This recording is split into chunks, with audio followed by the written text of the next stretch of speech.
ఉన్నారు అందరూ? నేనైతే చాలా హ్యాపీగా ఉన్నాను. బికాజ్ అమెజాన్ నుంచి 48 లీటర్ కెపాసిటీ అగారో ఓటీజీ తెప్పించాను. అండ్ మైక్రో ఓవెన్కి దీనికి మధ్య డిఫరెన్స్ ఏంటి, ఇది ఎలా వర్క్ అవుతుంది, దీని కెపాసిటీ ఏంటి, ఫోన్ అప్స్ ఎలా వర్క్ అవుతాయి, ఇవన్నీ డీటెయిల్గా ఎక్స్ప్లెనేషన్ ఇవ్వబోతున్నాను. సో నా వీడియోని స్కిప్ చేయకుండా చూడండి, మీకు అంతా అర్థమవుతుంది. అండ్ ఇంకొక చిన్న రిక్వెస్ట్, ఎవరైనా నా ఛానల్ని సబ్స్క్రైబ్ చేసుకోకపోతే వెంటనే సబ్స్క్రైబ్ చేసేయండి. So let's start the video.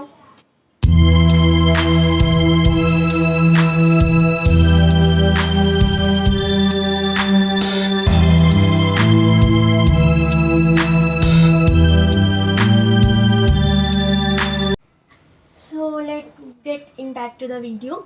ఇదైతే చాలా బ్లాక్గా ప్లెయిన్ సర్ఫేస్తో అయితే వచ్చేసింది. And they've given 4 knobs and indicator light కూడా ఉంది. అండ్ నేను పర్చేస్ చేసింది వచ్చి అగారో కంపెనీ. సో ఇది యాక్చువల్గా చాలా మంచి కంపెనీ అని ఆల్ హోమ్ బేకర్స్ రికమెండ్ చేస్తున్నారు. కాబట్టి నేను 48 లీటర్స్ అగారో కంపెనీ అనేది ఆర్డర్ చేశాను. దీనికి ఓపెన్ చేయడానికి బెస్ట్ హ్యాండిల్ కూడా ఇచ్చారు. సో ఇది ఓపెన్ చేస్తే చూడండి, స్టెప్స్గా ఓపెన్ అవుతుంది. ఇక్కడ మనకి గ్లాస్ అనేది ఇచ్చారు, హీట్ అనేది బయటికి రాకుండా. అండ్ ఈ ర్యాక్ అనేది ఇచ్చారు. సో ఈ ర్యాక్ తీసేస్తే ఇక్కడ చూడండి, కింద 3 rods ఇచ్చారు అండ్ పైన 3 rods ఇచ్చారు. Okay, it's looking so nice plain surface. దీనికి ఇంకా ఇచ్చారు. సో అవన్నీ నేను లాస్ట్లో చూపిస్తాను. అండ్ ఫస్ట్ మనం ఈ నాబ్స్ అనేటివి ఎలా వర్క్ అవుతాయి ఏంటి అనేది చూసేద్దాం.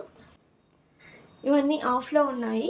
సో మనకు ఫ్యాన్ ఆన్ చేయాలి అంటే ఈ నాబ్ని ఇక్కడ వరకు తీసుకుని రావాలి. అండ్ రోటిసరీ రాడ్ ఆన్ చేసి ఏదైనా చికెన్ మొత్తం కుక్ చేసుకోవాలి అంటే రోటిసరీ రాడ్ ఆన్ చేయాలి.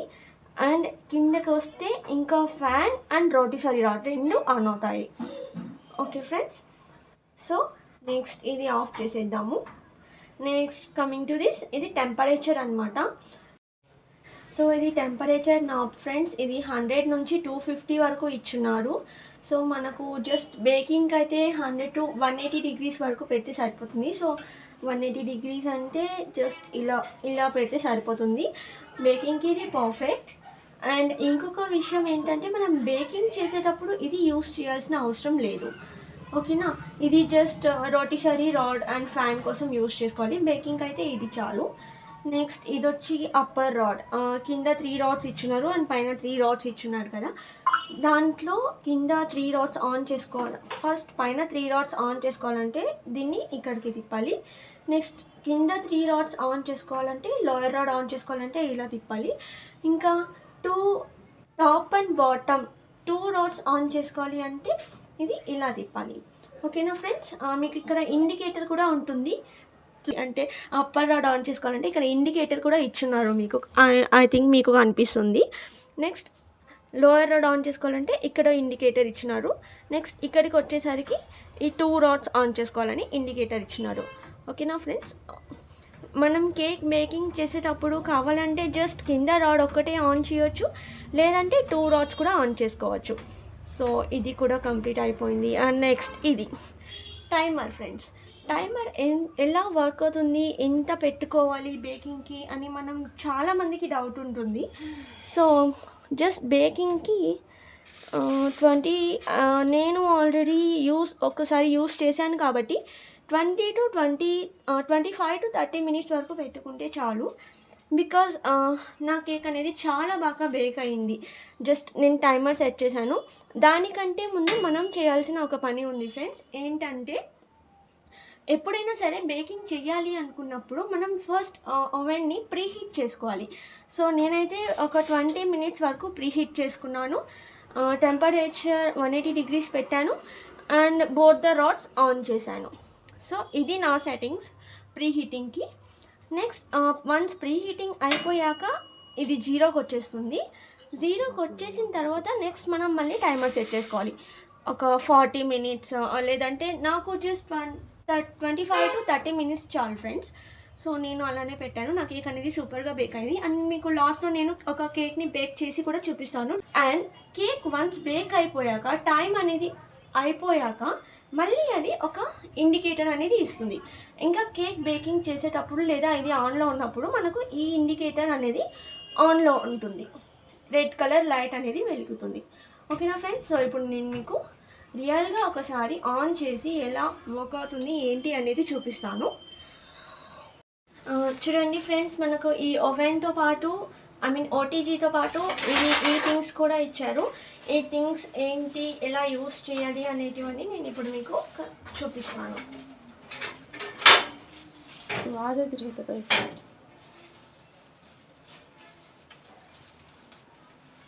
చూడండి ఫ్రెండ్స్, దీన్ని రోటిసరీ రాడ్ అంటారు.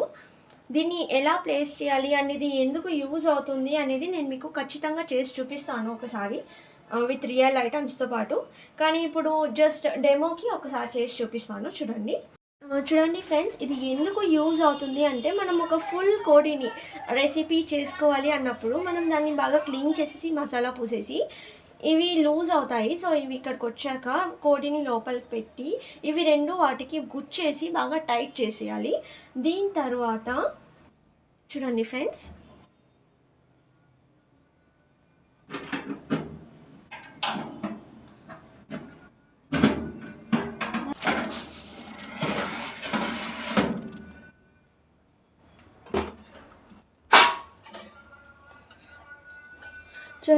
ఇక్కడ ఇలా పెట్టేసిన తర్వాత ఇలా డోర్ క్లోజ్ చేసేసి రోటిసరీ రాడ్ అనేది ఆన్ చేసుకోవాలి. రోటిసరీ రాడ్ ఆన్ చేసుకున్న తర్వాత next temperature just 150 to 180 degrees వరకు సరిపోతుంది. ఇలా టెంపరేచర్ కూడా సెట్ చేసుకున్న తర్వాత next upper and lower rod రెండు ఆన్ చేసుకోవాలి. అప్పర్ అండ్ లోయర్ రాడ్ రెండు ఆన్ చేసుకొని ఇక్కడ టైమర్ అనేది సెట్ చేసుకోవాలి ఫ్రెండ్స్. అప్పుడు ఆ రోటిసరీ రాడ్ అనేది చూడండి ఎలా తిరుగుతుందో, లోపల ఇలా తిరుగుతూ ఫుడ్ అనేది కుక్ అవుతుంది. ఆఫ్ చేసేస్తున్నాను. ఇలా రోటిసరీ రాడ్ అనేది వర్క్ అవుతుంది. అండ్ నెక్స్ట్ ఈ 2 టూల్స్ కూడా ఇచ్చారు ఫ్రెండ్స్. మనకి ఈ 2 టూల్స్ మనకు చాలా బాగా యూజ్ అవుతాయి. ఒకవేళ బేకింగ్ ట్రేని బయటికి తీసుకురావాలన్నా కూడా, ఇంకేమైనా ఉన్నా కూడా ఈ 2 టూల్స్ అనేటివి మనకు చాలా బాగా యూజ్ అవుతాయి. చూడండి ఫ్రెండ్స్, ఈ ట్రే అనేది ఇచ్చారు మనకి. ఈ ట్రే అనేది ఐ థింక్ ఐరన్తో చేయబడింది. ఇది చాలా స్ట్రాంగ్గా ఉంది ఫ్రెండ్స్. అస్సలు కొంచెం కూడా వంగట్లేదు, చాలా బాగుంది. సో దీన్ని ఎక్కడ ప్లేస్ చేయాలి అనేది చెప్తాను. చూడండి, ఈ 3 ఐరన్ రాడ్స్ ఉన్నాయి కదా ఫ్రెండ్స్, వీటిపైన ఒక ర్యాక్లా ఉంటుంది. సో ఈ ర్యాక్ పైన మనం ఈ ఐరన్ రాడ్ అనేది పెట్టాలి ఫ్రెండ్స్. ఇది ఎందుకు యూజ్ అవుతుంది ఏంటి అంటే, డైరెక్ట్గా మనం కుకీస్ చేసుకోవాలి అన్నప్పుడు దీని మీద ప్లేస్ చేసి వదిలేయచ్చు. అండ్ ఇంకొకటి ఏంటంటే, మనం రోటిసరీ రాడ్కి చికెన్ అయినా ఏదైనా పెడతాం కదా, సో దాని మసాలా అనేది కిందికి కారిపోయి మన ఓవెన్ అనేది పాడవకుండా దీని మీద పడుతుంది అనమాట. మసాలా దీని మీద పడితే మనం దీన్ని బయటకు తీసి మనం దీన్ని బాగా క్లీన్ చేసుకొని మళ్ళీ అక్కడే ప్లేస్ చేసుకోవచ్చు. ఇలా మనకు ఇది చాలా బాగా యూజ్ అవుతుంది ఫ్రెండ్స్. అండ్ ఇంకా ఈ ట్రే కూడా ఇచ్చారు ఫ్రెండ్స్. ఈ ట్రే చూడండి, మనం బేకింగ్ చేసుకోవాలి అన్నప్పుడు ఈ ట్రే ఇలా ఫిక్స్ చేసి దీనిపైన మనం మౌల్డ్ అనేది పెడితే చాలా బాగా బేక్ అవుతుంది ఫ్రెండ్స్. సో ఇప్పుడు నేను ఒక 1/2 kg కేక్ని బేక్ చేయబోతున్నాను. నేనైతే నాబ్స్ అన్నీ బాగా కరెక్ట్గా సెట్ చేసేసుకున్నాను. ఇప్పుడు ఒక నార్మల్ మైక్రో ఓవెన్కి ఇంకా ఓటీజీకి డిఫరెన్స్ ఏంటంటే ఫ్రెండ్స్, నార్మల్ మైక్రోవేవ్ అయితే ఫుడ్ని హీట్ చేయడానికి మ్యాగ్నెటిక్ రేడియేషన్ అనేది యూస్ చేస్తుంది. ఇంకా ఓటీజీ అయితే హీట్ని ప్రొడ్యూస్ చేయడానికి మెటల్ కాయిల్స్ అని ఉంటాయి ఫ్రెండ్స్, వాటిని యూస్ చేస్తుంది. అండ్ మైక్రో ఓవెన్లో ఫుడ్ చాలా ఫాస్ట్గా కుక్ అవుతుంది. ఇంకా ఓటీజీలో దాంతో కంపేర్ చేస్తే కొంచెం స్లోగా అవుతుంది. ఓటీజీలో వచ్చే బెనిఫిట్స్ ఏంటి అంటే, మనం లార్జ్ అమౌంట్ ఆఫ్ ఫుడ్ని కుక్ చేసుకోవచ్చు మనం చూస్ చేసుకునే లీటర్స్ని బట్టి. అండ్ ఇంకా ఓటీజీ అనేది లెస్ ఎనర్జీని కన్జ్యూమ్ చేస్తుంది. ఈ ఓటీజీస్ వచ్చి మీకు బేకింగ్కి, టోస్టింగ్, గ్రిల్లింగ్ వీటన్నిటికీ very good option friends. Agaro is the best company friends. I will recommend you for home bakers. So this is all about this. మీకేమన్నా ఇంకా డౌట్స్ ఉంటే మీరు జస్ట్ కమెంట్ బాక్స్లో కమెంట్ చేయండి ఫ్రెండ్స్. మీకు ఏం డౌట్ ఉన్నా నేను మీకు అంతా ఎక్స్ప్లెయిన్ చేస్తాను. ఓకేనా ఫ్రెండ్స్. అండ్ ఇంకొక విషయం ఫ్రెండ్స్, ఇది ప్లేస్ చేసేటప్పుడు నేను మీకు జస్ట్ ఎగ్జాంపుల్కి చూపించడానికి ఇలా పెట్టాను. మీరు ఎప్పుడైనా ఓటీజీని లేదా ఓవెన్ని ప్లేస్ చేయాలి అనుకుంటే దీని వెనక గోడ ఉండేటట్టు మాత్రం చూసుకోకండి. ఎందుకంటే ఒక 5 to 6 ఇంచ్ అయినా గ్యాప్ ఉండేలా చూడండి ఫ్రెండ్స్. ఎందుకంటే ఇది హీట్ని రిలీజ్ చేస్తుంది కాబట్టి దానికి కొంచెం స్పేస్ కావాలి. ఓకేనా ఫ్రెండ్స్. ఇది దీని హిస్టరీ అండ్ దీని లింక్ కావాలంటే నేను కింద డిస్క్రిప్షన్లో ఇస్తాను. అండ్ ఇది 10,000 వర్త్ది, నాకు ఆఫర్లో జస్ట్ 7,000కి వచ్చేసింది. సో ఈ వీడియో మీకు నచ్చితే like, share and subscribe my channel. Bye.